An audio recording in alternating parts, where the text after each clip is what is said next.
বিসমিল্লাহির রহমানির রহিম।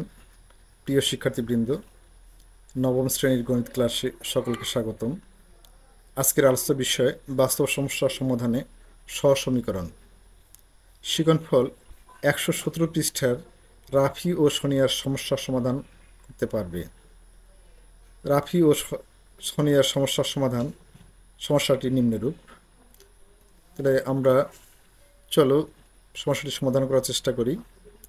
রাফি ও সোনিয়ার সমস্যা ও সমাধান। সমস্যা: সেতুর বন্ধু রাফি 28 টাকায় 2 প্যাকেট আলপিন ও 3টি কলম এবং সোনিয়া একই দরে ওই দোকান থেকে 56 টাকা 4 প্যাকেট আলপিন ও 6টি কলম ক্রয় করে। এক্ষেত্রে রাফি ও সোনিয়া কেউ প্রতি প্যাকেট আলপিন বা প্রতিটি কলমের মূল্য কত তা জানে না। সেতুর মতো আমরা কি পারি না রাফি ও সোনিয়ার সমস্যাটি সমাধান করে দিতে? তাহলে চলো চেষ্টা করে দেখি। সমাধান: ধরো এক প্যাকেট আলপিনের দাম x টাকা এবং একটি কলমের দাম y টাকা। তাহলে নির্ণয় সমীকরণ দুইটি হবে twice x plus thrice y সমান 28, অর্থাৎ 2 প্যাকেট আলপিন এবং 3টি কলম যোগ করলে যোগফল হচ্ছে 28 টাকা। ওই দোকান থেকে সোনিয়া 4 প্যাকেট আলপিন ও 6টি কলম ক্রয় করে 56 টাকা। তাহলে 4x plus 6y equal to 56, সমীকরণ নাম্বার 2। 1 ও 2 নং সমীকরণ দুইটিকে তোমরা কোন ধরনের সমীকরণ বলবে? যুক্তিসহ নিচের ফাঁকা ঘরে লেখো।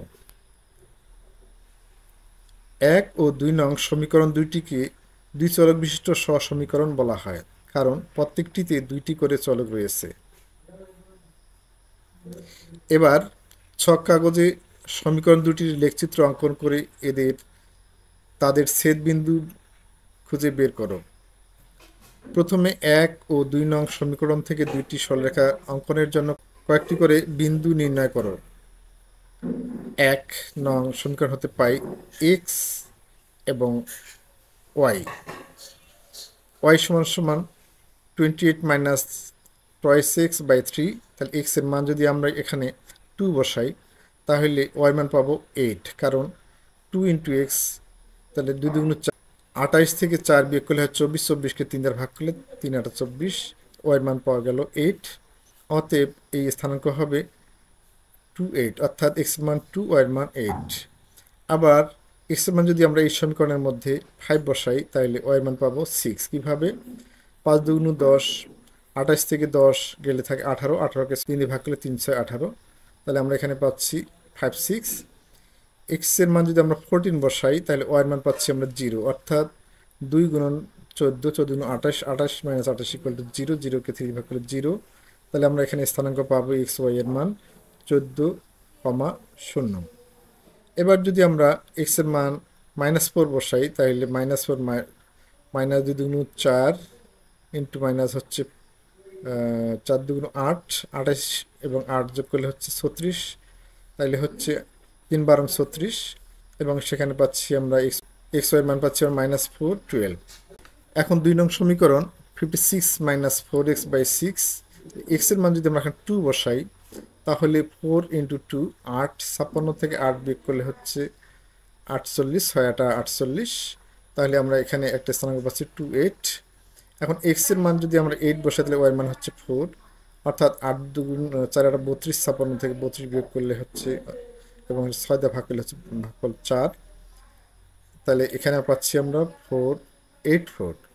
এখন এক্স এর মান যদি 11 বসাই তাহলে আমরা পাচ্ছি ওয়াই এর মান 2, 4 11 44, 56 থেকে 44 বিয়োগ করে তাকে 6 দিয়ে ভাগ করলে আমরা 2 পাচ্ছি, তাহলে এখানে আসতেছে 11 2, 11 এবং 2। এখন এক্স এর মান যদি -1 ধরি তাহলে আমরা পাচ্ছি -4কে -1 -4 এবং -1 মিলে +4, 56 এবং 4 যোগ করেছে 60, আর 6 10 60, তাহলে পাচ্ছি আমরা -1 10। 1 নং সমীকরণ থেকে আমরা পাচ্ছি স্থানাঙ্কগুলো 2 8 5 6 14 0 এবং -4 12, এবং 2 নং সমীকরণ থেকে পাই এক্স ওয়াই সমান 2 8 8 4 11 2 এবং -1 10। পাশের ছক কাগজে 1 ও 2 নং সমীকরণ থেকে প্রাপ্ত বিন্দুগুলো স্থাপন করে তোমার সুবিধা মতো স্কেল নিয়ে নাও, সরলরেখা দুটি অঙ্কন করো। আমরা সরলরেখাগুলো অঙ্কন করি। মনে করি এক্স ও এক্স ড্যাশ এবং ওয়াই ও ওয়াই ড্যাশ পরস্পরকে ও বিন্দুতে ছেদ করে, যার স্থানাঙ্ক 0 0। এখন 1 নং সমীকরণের স্থানাঙ্কগুলো 2 8 স্থাপন করি, অর্থাৎ এক্স অক্ষ বরাবর ডান দিকে 2 ঘর এবং ওয়াই অক্ষ বরাবর উপরের দিকে 8 ঘর, 2 8।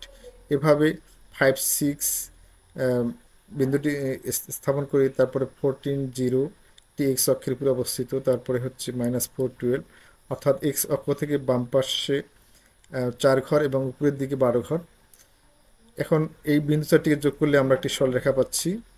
আবার 2 নং সমীকরণের যে বিন্দুটি আছে 2 8, এটি স্থাপন করি। তারপরে 8 4 8 4, তারপরে হচ্ছে 11 2 এবং -1 10। এই বিন্দুগুলি স্থাপন করে যোগ করি, আরেকটি সরলরেখা পাওয়া গেল। সরলরেখা দুটি একটি অপরটির উপর সমবেত হয়েছে, অর্থাৎ 1 নং সরলরেখার উপরস্থ একটি বিন্দু 2 নং সরলরেখার উপরে আছে। সুতরাং প্রত্যেকটি স্থানাঙ্কই 1 ও 2 নং সমীকরণকে সিদ্ধ করে। 1 প্যাকেট আলপিনের দাম 5 টাকা হলে একটি কলমের দাম 6 টাকা হবে। আবার 1 প্যাকেট আলপিনের দাম 2 টাকা হলে একটি কলমের দাম 8 টাকা হবে, এবং এভাবে চলতে থাকবে।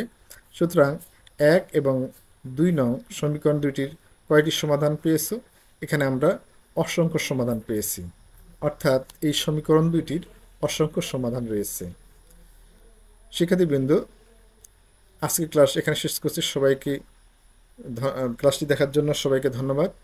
ক্লাসটি থেকে সামান্যতম উপকার হলে তোমরা অবশ্যই লাইক, কমেন্ট এবং শেয়ার করবে। সকলকে ধন্যবাদ জানিয়ে আজকের মধ্যে ক্লাস এখানে শেষ করছি। আল্লাহ হাফিজ।